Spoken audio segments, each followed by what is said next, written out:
Hello, I'm Jason. Welcome to my anime review for Digimon Adventure Tri Parts 3 and 4, Confession and Loss. And so we've had the first two parts, which is more of a building up the story and sort of reuniting our characters. It's pretty much the title of each film sort of coincides with the theme of this part. So reunion obviously deals with everyone coming back together. The only Mega Evolution Digimon we had was Omegamon, and then we had Determination, which dealt with Mimi and Joe and sort of their resolve as characters. And we got Mega Evolutions from Zudomon evolving to Vikingmon, and Lilymon evolving to Rosemon.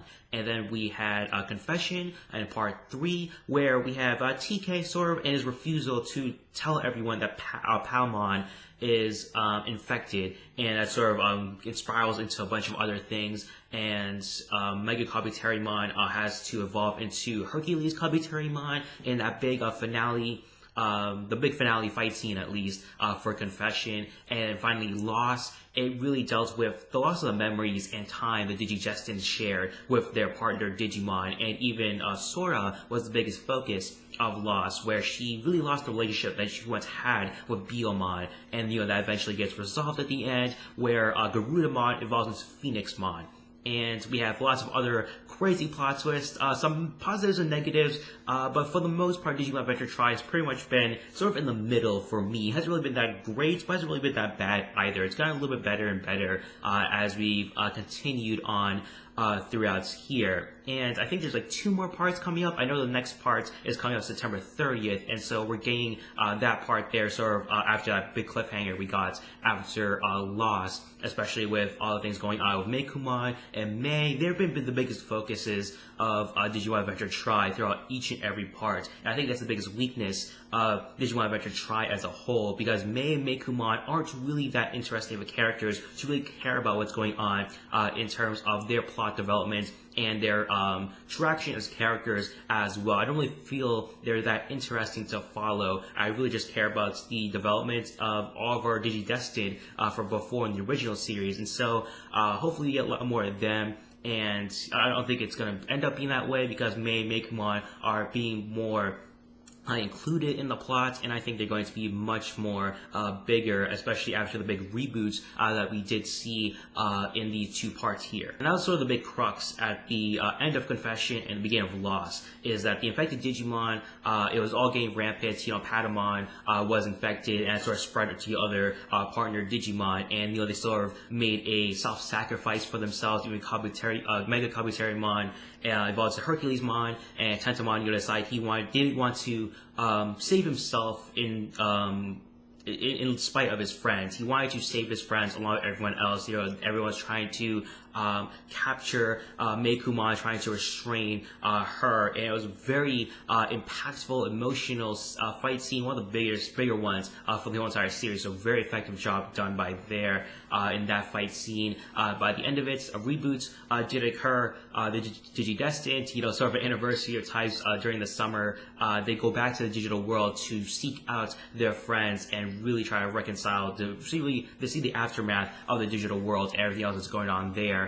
And what's interesting, even more, I would say, is that we have this sort of short film, I would guess you could say, sort of like an opening for the beginning of Lost, where Himekawa, she was also part of a reboot as well, and whether this new digital world was the one that our Digidestined went to, but Himekawa was one to Digidestined herself, and she lost a relationship with Tappermon, and she tried to get that back, it seems like. That's why she wanted to initiate a reboot, so she could go back to the digital world. When she meets Tappermon, I guess it's implied that she sort of crushes him to death because he doesn't remember her, which is obvious because that's sort of the repercussions of a reboot, because the Digimon will not remember what happens from their previous time in the digital world. And so I'm not sure what she was expecting there. Sort of an empty calorie, sort of emotional storyline there, where she was reunited with her old partner Digimon. However, she didn't really get the catharsis that she wanted, this big emotional reunion for her old partner Digimon, because obviously he's not going to remember her. And so it's very strange sort of subplots there added on. I guess Digimon Emperor is being is actually a dark Genai, if you want to call him that. A very dark Genai, very unnecessary. I think he was, I think he captured Sora, and like he licks her for whatever reason. It's very disturbing, very for a snide, cruel villain, even more cruel, I guess, other than being a dark version of Genai and really, attacking the Digidestined. You have to make him some weird sexual creep, and so it was very unnecessary there. It really rubbed me the wrong way, making him some this weird sexual harasser for no real apparent reason. It's there for one moment. It doesn't really pop up any other time. After that, it's a very unnecessary moment there in Lost.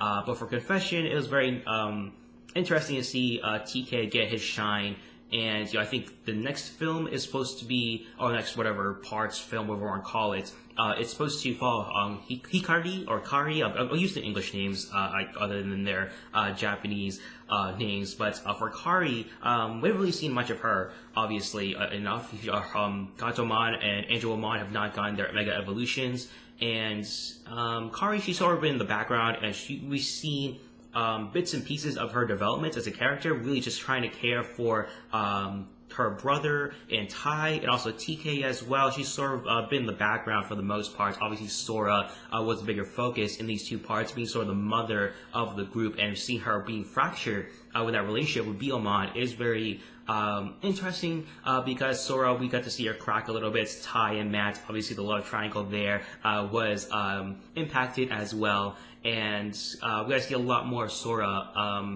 in her emotional development from losing a connection with Biyomon. And so Lost ends with a Digivolved Meikumon after Mei is captured and cornered, and we'll have to wait and see what happens there. Meikumon is definitely this big MacGuffin sort of piece that everyone's trying to get after. The Digidestined wants to protect Mei as a fellow Digidestined, and Dark and all the other antagonists are going after Meikumon because for a specific sort of reason. Not really sure exactly what it is. They've been pretty vague on what Meikumon's significance is towards their plans. But Symbiosis is the next film coming up, and the cover poster at least has Mei and Kari, and so Kari will probably get the Mega Evolution for whatever Angelomon's Mega Evolution will be. But definitely we will have to wait and see on what happens next, because obviously Mei and Meikumon are the bigger, since they are the sort of the MacGuffin pieces, they're all the bigger items and people that everyone's trying to go after. They'll be the main focus there, and so it's pretty disappointing. As I said before, the biggest flaw for the Digimon Adventure Tri-Series has been Mei and Meikumon, because they have not been very compelling characters, in my opinion, anyway. And will that resolve itself after sort of realizing what their real significance is? Because they've been pretty vague on their actual significance towards the antagonist and everyone else, and so I have to wait and see and all that there. But as for Confession and Lost, I'm gonna give both of these two parts a B-. It's been pretty decent, not that bad, but also not that great as well. Again, the emotional scene with all the Digimon holding back Meikumon and really protecting their partners, sort of forcing the reboots as well, has been really great. The whole Patamon TK stuff, I really enjoyed that there for the emotional storytelling. All the little things they've done really well, but all the bigger spectacle sort of scenes, they've been fell flat.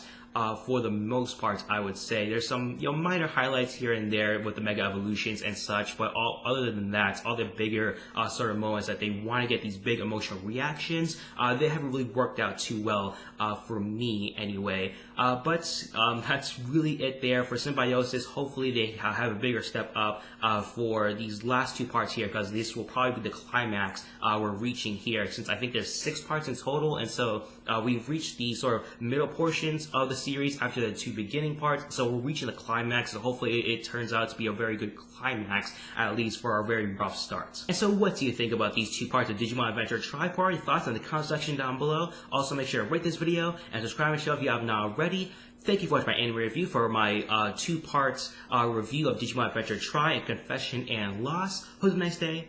Bye bye.